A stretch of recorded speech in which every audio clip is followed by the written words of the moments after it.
Okay, the Mishnah is up on the side, and if you're following an art scroll, really art scroll anything, but it's printed in the Sidurim.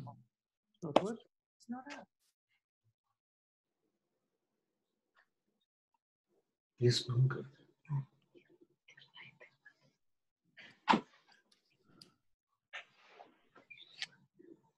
Okay, so it's printed in art scroll Sidurim, and you'll find it in an art scroll Siddur.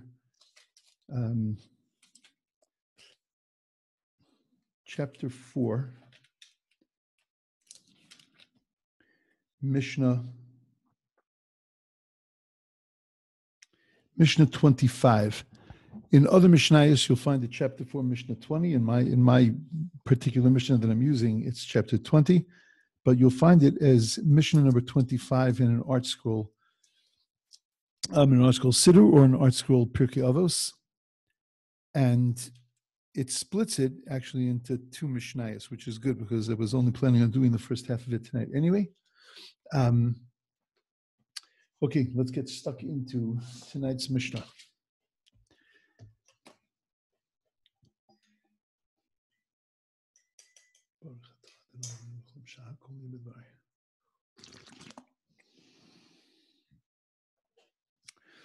Okay, so the Mishnah says, Elisha ben Avuya, a sage by the name of Elisha ben Avuya, who much of tonight is going to be discussing about exactly who Elisha ben Avuya was. But Elisha ben Avuya said, Halomed Yeled, a person who learns as a child. And again, you can follow me also on the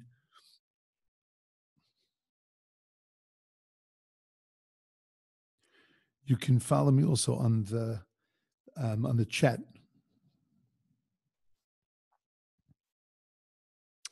Okay, so Halomed Yeled le Mahudoma. To what can you compare somebody who learns as a child?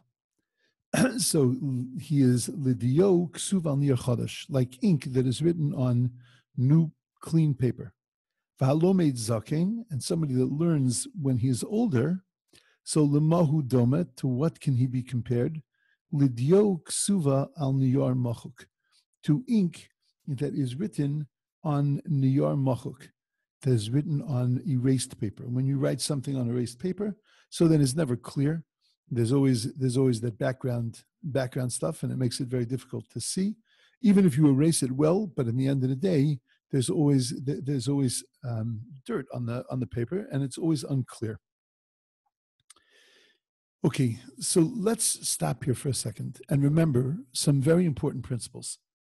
The first important principle that we have discussed many times when we learn Pirkei Avos is that there is nothing in Pirkei Avos that is presented to us that meets the eye. There's nothing that's standard or simple, which means that if the rabbis are telling us that as a child you learn better, and as an adult or as an older adult it's harder to learn, what ethical lesson are they teaching me? Are they expecting older people to learn Pirkei Avos and to feel bad? Like they're trying to tell me, look, buddy, don't even bother because you're never really going to make it because you didn't start learning this stuff until you're 50. I'm sorry, you're gone. You've passed your prime. Is that what it's trying to tell me? And it's expecting me to get encouragement from that? Oh, I feel really good about this Mishnah. This is really, let me tell you, for anybody who's over the age of 50, this Mishnah really speaks to you. Like, what is this? What's the message that the rabbis are trying to send us? Again, they're trying to send us some kind of ethical, moral lesson, some lesson of values. What's the value that it's sending me? Plus, what is it telling me that I didn't already know? There isn't a person here that didn't walk in, that didn't say to themselves, when I was younger, it was easier to be able to learn. As a child, it was easier to learn. Now, sometimes it's a little more challenging. Like, we know that. And again, if you know this, then this would not be a Mishnah in Pirkei Avos. So what is the ethical lesson? What is the value that is being taught to us from this Mishnah? Okay. To do that, though, we have to understand who it was that taught us this Mishnah. This rabbi, Elisha ben Avuya, and why he specifically taught us this Mishnah, why this was his clarion call, right? These were the words that he spoke his entire life. This is what he lived by. What does this mean? Okay. We have a sage. We actually have two of them, but I'm not going to discuss the second. But we have a sage in our history who we don't actually call by his name. And that rabbi's name is Elisha ben Avuya. He appears here in Ethics of the Fathers with his full name, Elisha ben Avuya. It's debatable as to exactly which point in his life, as you're going to learn in a few minutes, at which point in his life he said this. But he was known throughout the Talmud as Acher. The word Acher means the other. And I'll tell you why he was called that in a few minutes. But he was known as the other. And he was never mentioned by name. He was never talked about straight on. He was talked about as the other guy, the Acher. Now, who was this Elisha ben Avuya? He was a tremendous Torah scholar. He was the Rebbe of Rabbi Meir. Rabbi Meir, who, if you've ever been to Tiberia, and in Tiberia, on the main road into Tiberia, you see the grave of Rabbi Meir Baal Hanes. We call that the Tana Rabbi Meir. He was the Talmudic sage, the Mishnaic sage Rabbi Meir. He was an incredible, and really, truly an incredible human being. Rabbi Meir was the student of this Elisha ben Avuya, of this Acher, who started off his life as a tremendous Talmid Chacham, an incredible Torah scholar, and he became an apostate. He was once walking with Rabbi Meir. It was on Shabbos, and he was on his horse. Rabbi Meir was walking with him, and they were learning Torah together. He was publicly desecrating the Sabbath, and at the same time engaged in a very deep conversation with his Talmud, with his student, Rabbi Meir. When they came to the end of the boundary, the end of the border of where you could walk on Shabbos, we know that there is a specific amount that you can walk on Shabbos outside of a city. He turns to Rabbi Meir and he says to him, "You stop here, because you're observing Shabbos, and if you walk any amount past here, you're going to break Shabbos." And he rode off into the sunset. He was once riding on a horse behind the Holy of Holies on Yom Kippur. And he heard a voice come out from the Holy of Holies saying that, "Shuvu banim shayvavim, return, you rebellious children, chutz me acher, except for Acher, except for that other guy," referring to him. This is who he became. We don't call him by his name. We don't say his name because he's an apostate. Rabbi Meir was allowed to learn from him because Rabbi Meir had the ability to be able to take away the peel and to be able to suck the fruit.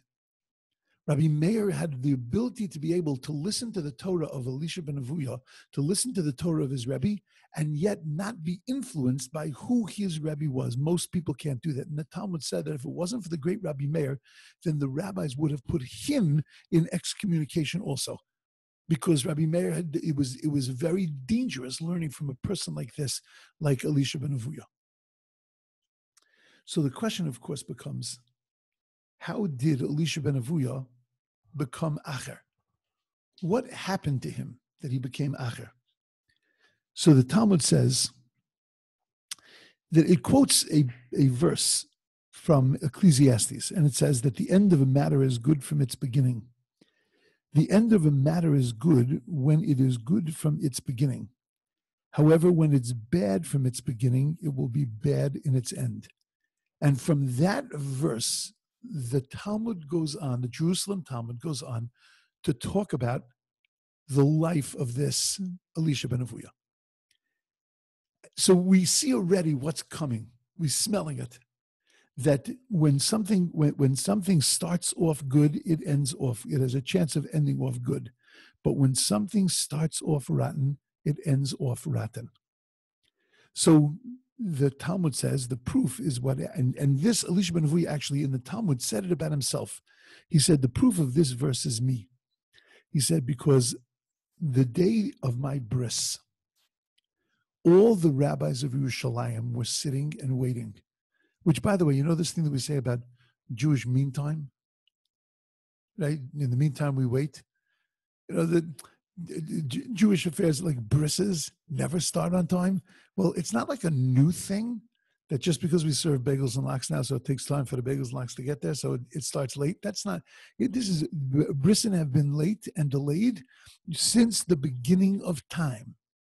So in Elisha ben Avuya's bris, and this is what he's telling over, he says at the bris, he says all the wealthy and prominent people of Yerushalayim were there. Everybody was there.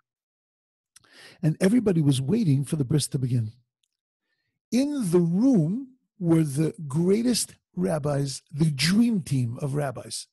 There was Rabbi Lezer, there was Rabbi Yoshua, and they were seated in a different room. So after they ate and they drank, the people in the first room began to sing and to clap and to dance. And Rabbi Lezer and Rabbi Yoshua said, you know what? They're doing what they do best, which is, wasting time and doing nothing. Let us do what we do best. Let's learn Torah. So they started to learn Torah, and they were having a Torah conversation. And they were talking about the Torah, and they were talking about the prophets, and they were talking about the writings. And a fire descended from heaven and surrounded them. So Avuya, the guy who's the father of this Elisha ben Avuya, right, whose bris, it was his son's bris, he comes running into the room and he says to them, like, what's the matter? You're going to burn down my house. So they said to him, no, we're not going to burn down your house. We were just learning and reviewing the words of Torah, from the Torah to the prophets, to the writings, to the laws today. We were just going through Torah. And a fire was lapping them up as if they were lapped up at Sinai. So he says to them, wow, that's amazing. If that's what you can do with Torah, I want my son to be able to do this also. And this, says Elisha ben Avuya, that occurred on the day of his bris was the beginning of the end. What was the problem? You see Torah scholars sitting at your kid's bris. They're burning up the skies. They're illuminating the world. And you look at it and you say, Halevai of mir gesagt. Halevai that my kid should be like this, that I should have a chilik and I should have a portion in that kind of Torah. That's bad? That's the beginning of the end? The little baby at 8 days old is already ruined at 8 days old? That's a good trick. How do you ruin an 8-day-old baby and guarantee that he is going off the rails at some point in his life? Because you praised rabbis that were learning Torah? So this Elisha ben Avuya says about his dad. He said, my dad wanted this for me, but he didn't want it for the sake of heaven. He didn't want it for the sake of bringing more light into the world. He wanted it for his own kavod and for my kavod.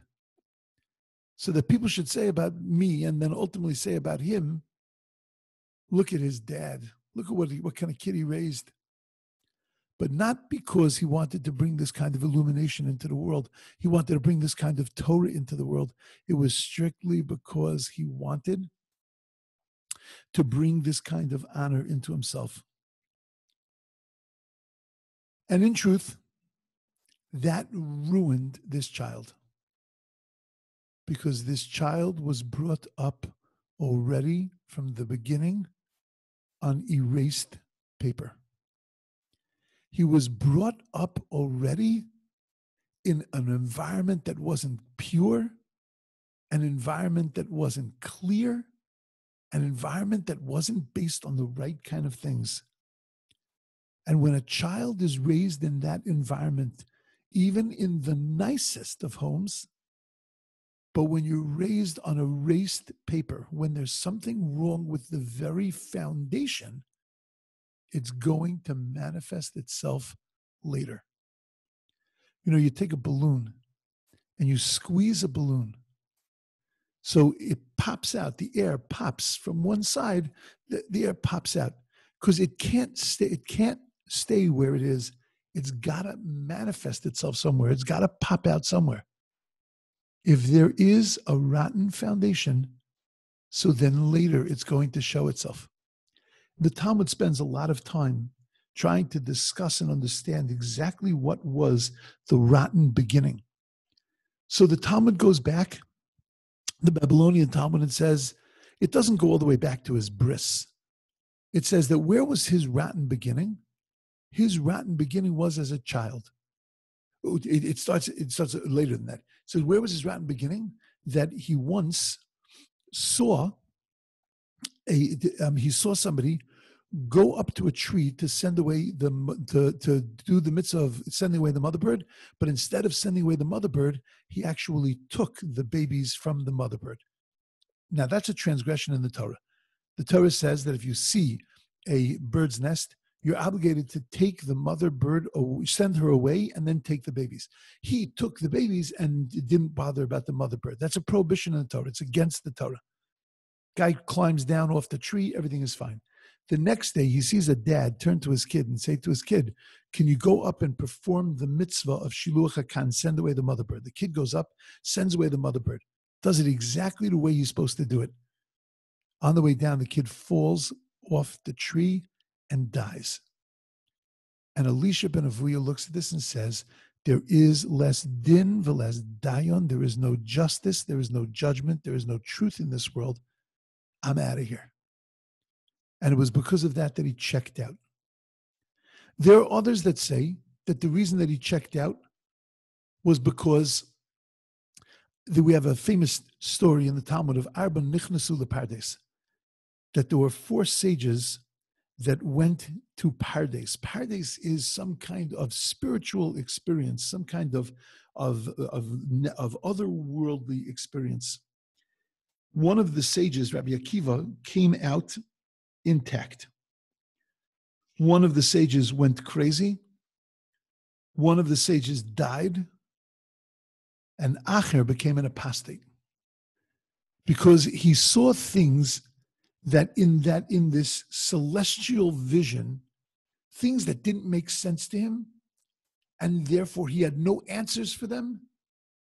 And because of the questions that he had, because of the questions that it brought up inside of him, so then he decided he was checking out and he became an apostate.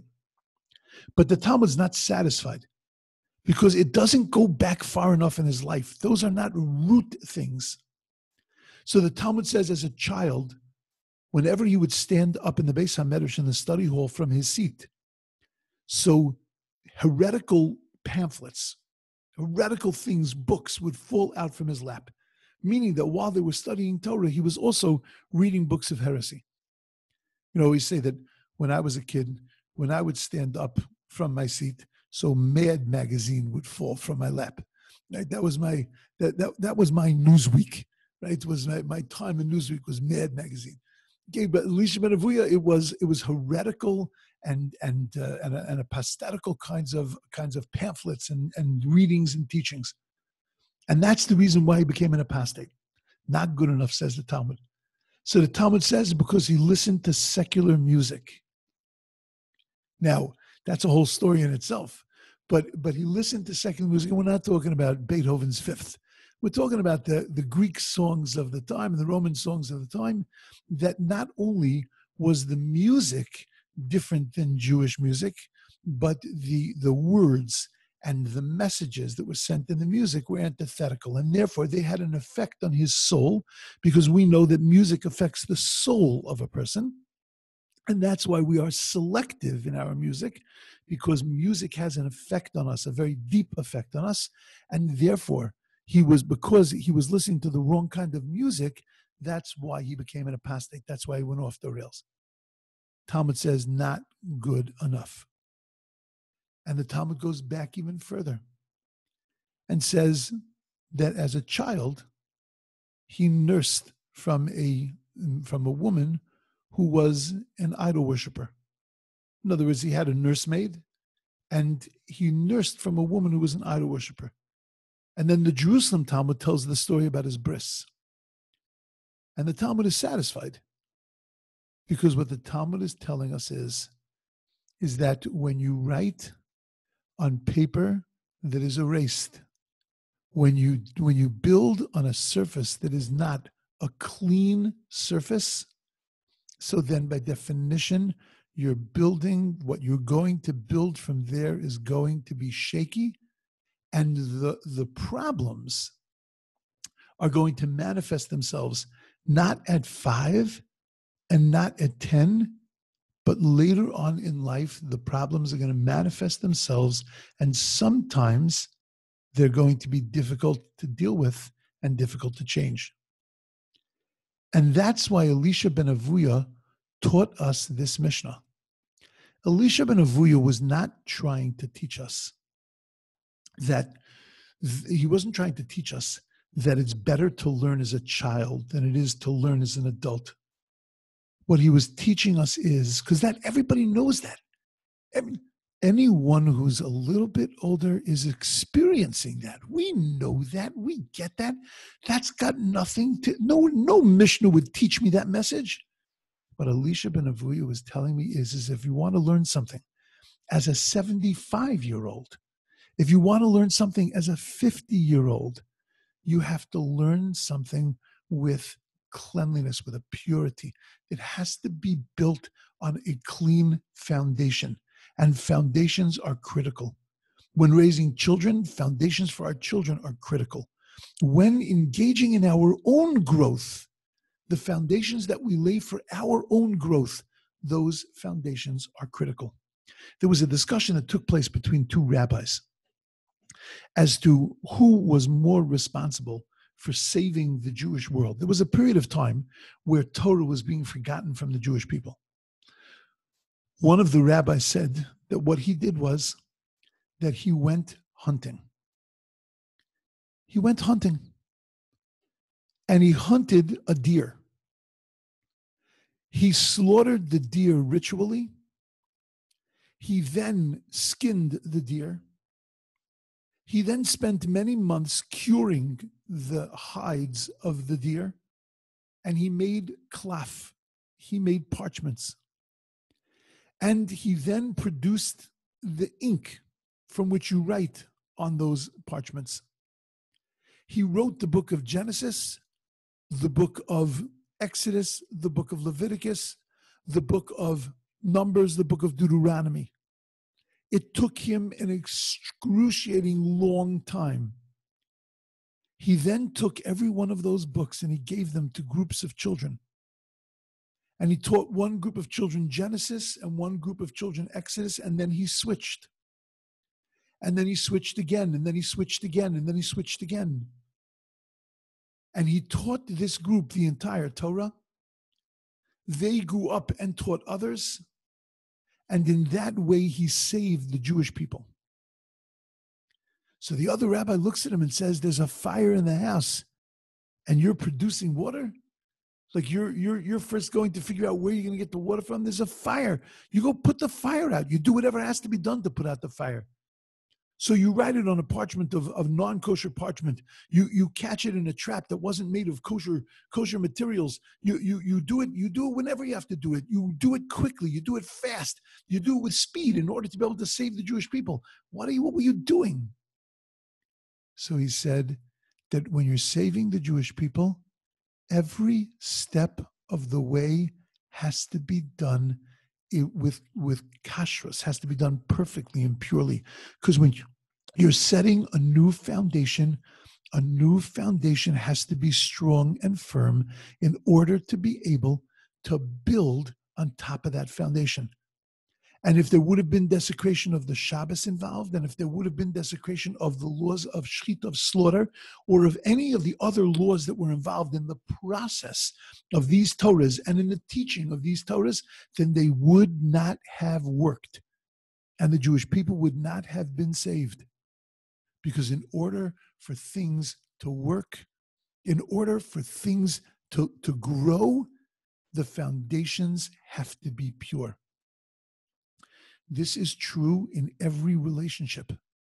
that in order for a relationship to be able to flourish, the foundations of the relationship have to be pure. You know, we see an amazing thing in the tabernacle, in the Mishkan, that traveled with the Jewish people. They made a collection. It was the first building campaign. And they made a collection in order to be able to build the Mishkan. It happened to have been the most successful building campaign in history. They collected too much money. You know, so when anybody says, you know, it'll never happen, it could. It did happen once. They collected too much. And they made a special collection for a part of the Mishkan called the Adanim. Let me give you a quick explanation of this. The Mishkan, the actual building of the tabernacle, which traveled with them in the desert, had to be made of wood, and it had to be made of wood that could come apart easily. So it had pegs that held each beam into each other. It was one of these, it was an IKEA kit. You know, it was put A into B, and you know, insert here, fold here, and stand it up this way. Little Allen wrench came along with the whole kit, right? And you put the whole thing together. Beautiful.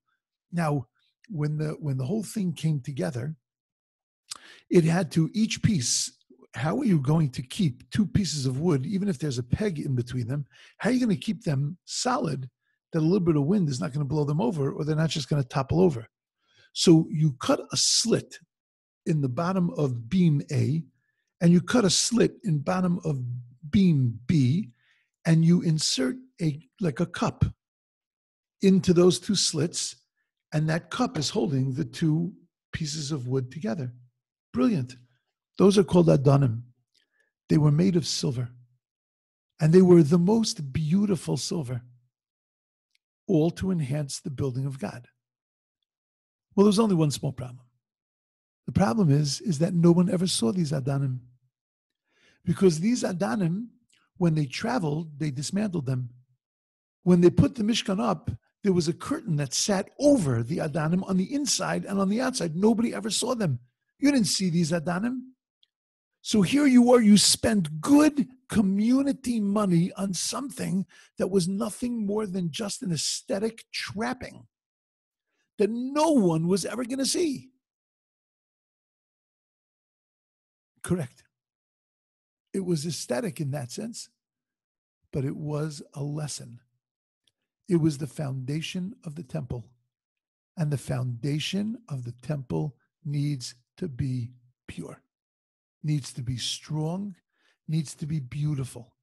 Because if you want to build something off of something else, then your foundations have to be clear.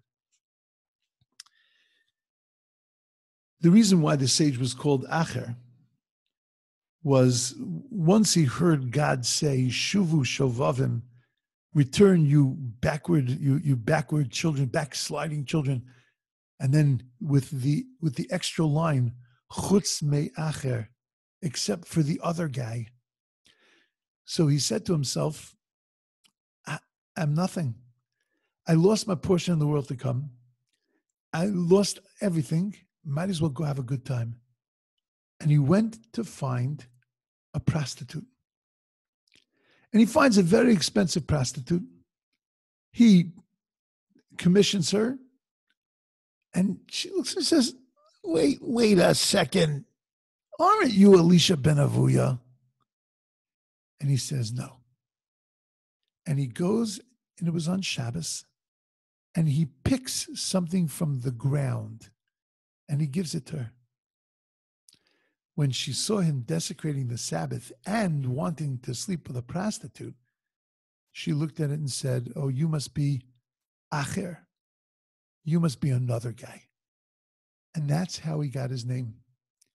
And it was from that moment that he was outside the camp. But there wasn't a moment in Acher's life that he didn't feel the pain of having disconnected himself from the Jewish people. The pain of having allowed himself to be misdirected, to allowing himself to go off the rails. And there wasn't a day that he didn't know why that happened. He understood clearly that the reason that it happened is because he was raised on erased paper. And because he was raised on erased paper, and he never confronted that or tried to change that or tried to fix that, in the end, the structure that he built toppled.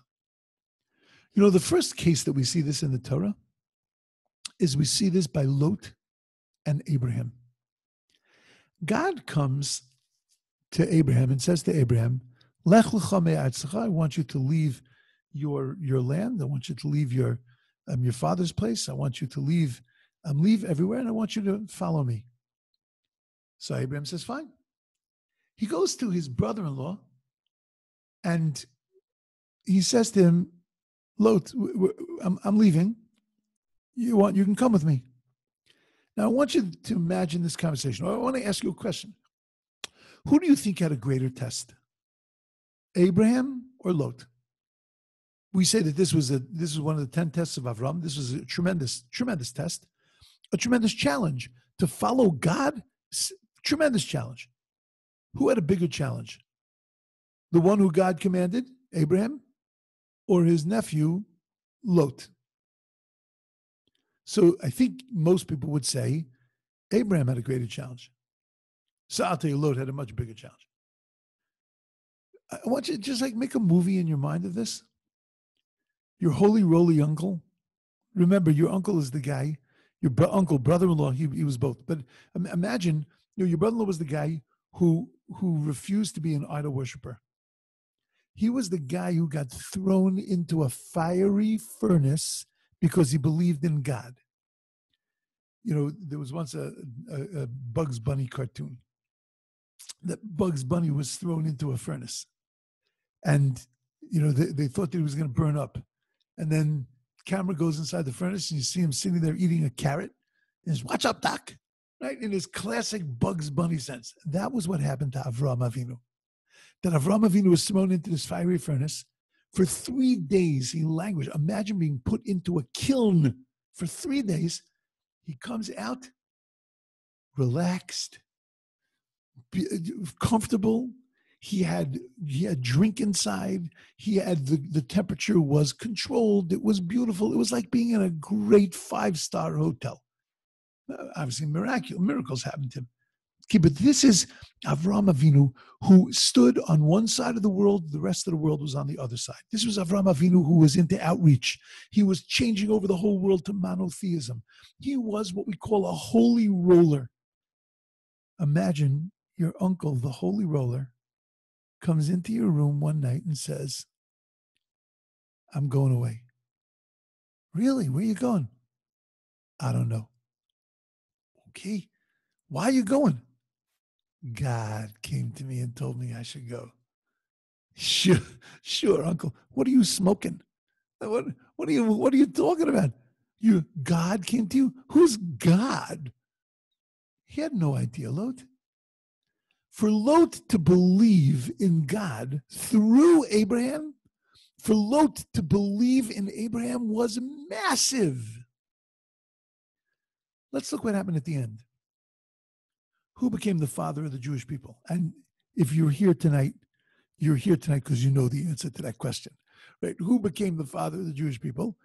Abraham. Avram became the father of the Jewish people. What happened to Lot? What was his career path?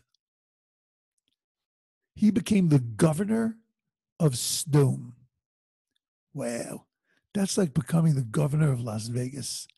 Right? He didn't make it so well in life. Not only did he become the governor of Sodom, he became sort of like them. You know, when the 3 angels came to him, 2 angels, when they came to him to be taken care of, and he brought them into his house, and then the people of Sodom got incensed because he was helping them. You're not allowed to help poor people in Sodom. And they came to his house. They wanted him to send out the 3 men. And he said, oh no, take my daughters, please. He was willing to send his daughters out to be raped by the crowd rather than to have to tamper with his 3 guests. Nice guys. You didn't know they were angels. Nice guys. I can't have them tampered with. Okay, so we're talking about a perversion. We're talking about somebody who's gone off the rails. What happened? Lot had such an amazing test. Lot followed his uncle who followed God. Lot showed incredible faith. What was the difference between Lot and Avram? The difference was that when Avram left, he left behind his father's house. He left behind his country. He left behind his people. He took a new piece of paper and he began writing a new life. And what Lot did was he went with Abraham. It says nothing about leaving anything behind. It says nothing in the Torah about starting afresh. It says nothing in the Torah about reworking himself. He just moved on. And because he didn't lay down a proper foundation, that's why he collapsed. Because at the end of the day, it's all about the foundations that we lay. We hear this and we say, okay, but my foundations were laid 75 years ago, 50 years ago, 60 years ago. What are you talking about laying foundations? Every single morning, we lay foundations. Every single morning when we get out of bed, we are starting a day fresh and we are writing on a piece of paper. And we can either be writing on a clear sheet or on a sheet that has been erased, that has leftover baggage all over the sheet, which makes it difficult to build the day's structure. We often wake up carrying the stuff from yesterday. But think of those days when you woke up and the problems of yesterday were left in yesterday, and you started looking at something new, looking at it fresh. And all of a sudden, what was bothering you yesterday has totally opened up and looks completely different. This has been a methodology that I have used in my own life, in my learning, for a very, very long time. That when I get stuck on something, I will leave it until the next morning.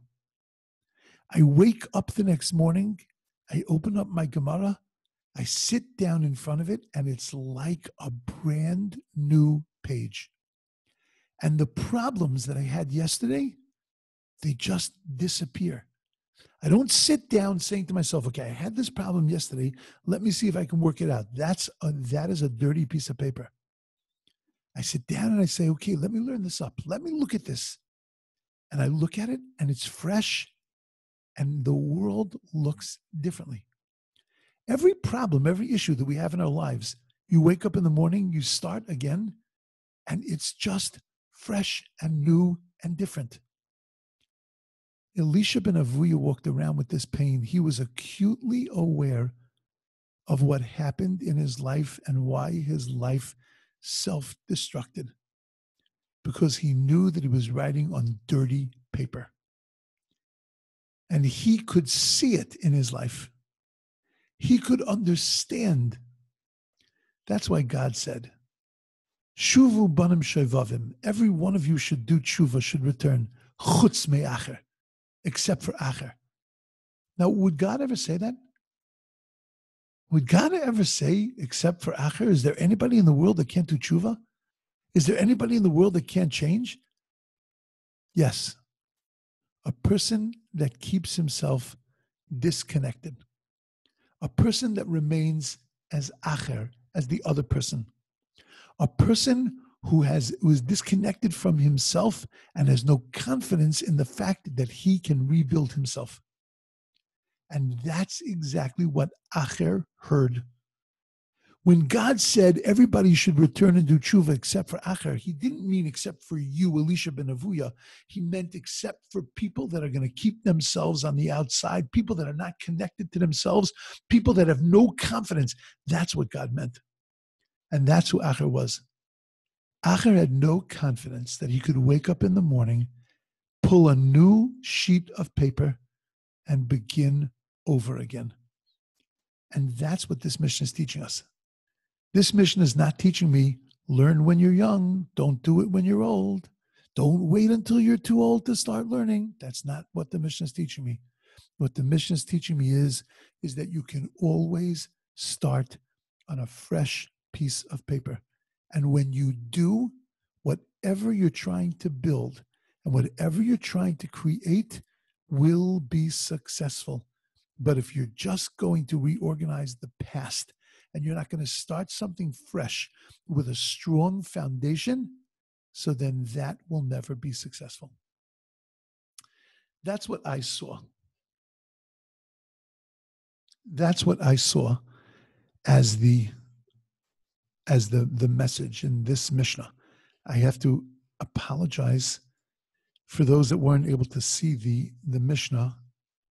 If you join after I put it up, there's this crazy thing on Zoom that if you join after I put it up, so then you don't get to see it. I just put it up now. I realize it's a little bit too late, but I just put it up again. Anyway, that's the Mishnah. That's what I see that this Mishnah is teaching us. And Elisha ben Avuya, the fact that he taught it to us is critical because he was most sensitive to this. He was the one who understood this the best. And, as you know, as we've gone through Pirkei Avos, we've shown that the rabbis who say certain things, they say them because it's something very special to their lives. It's something that really it touches their lives. That's something that they lived by. And this we see from Elisha ben Avuya also. That's my spiel for tonight. My, you always give a blessing when you say goodbye to people. So, everybody should be healthy and everybody should be well. Everybody should be happy. Everybody should be safe. Staying indoors now might have new meaning.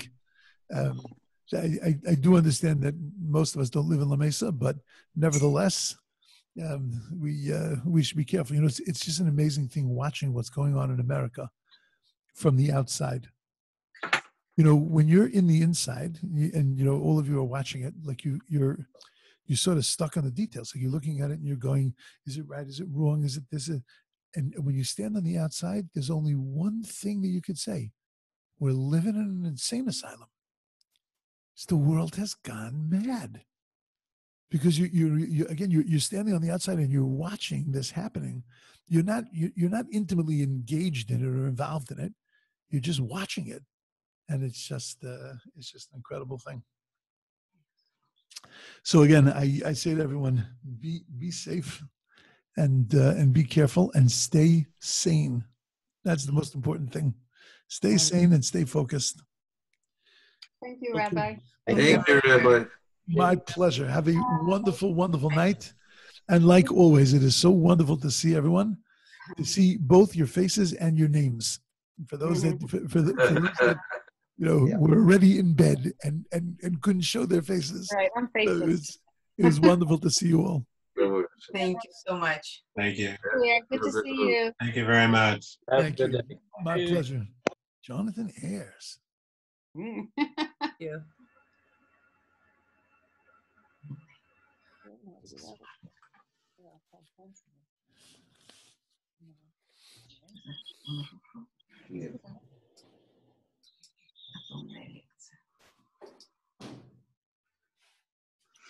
Yeah, he was pretty smart.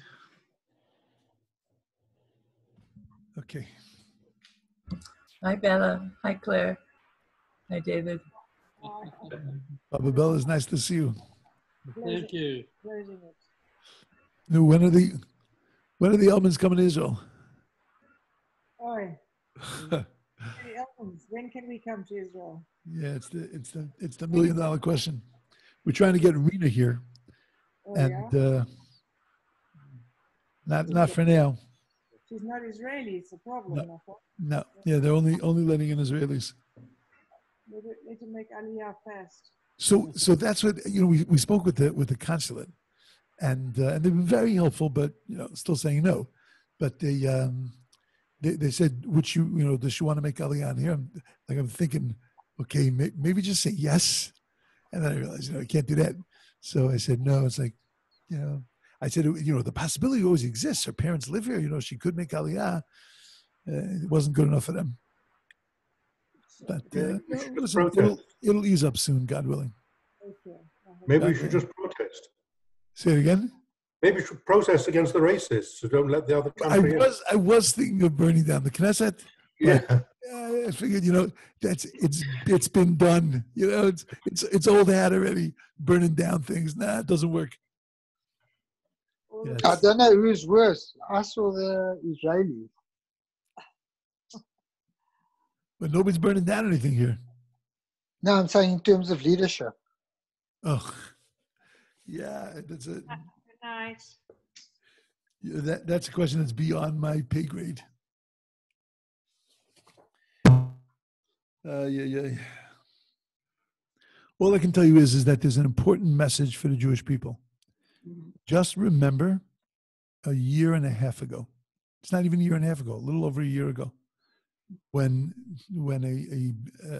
a woman from the Jewish community was murdered in cold blood. Remember the way Jews reacted. Davening, St. Tillim, prayer services, peace rallies.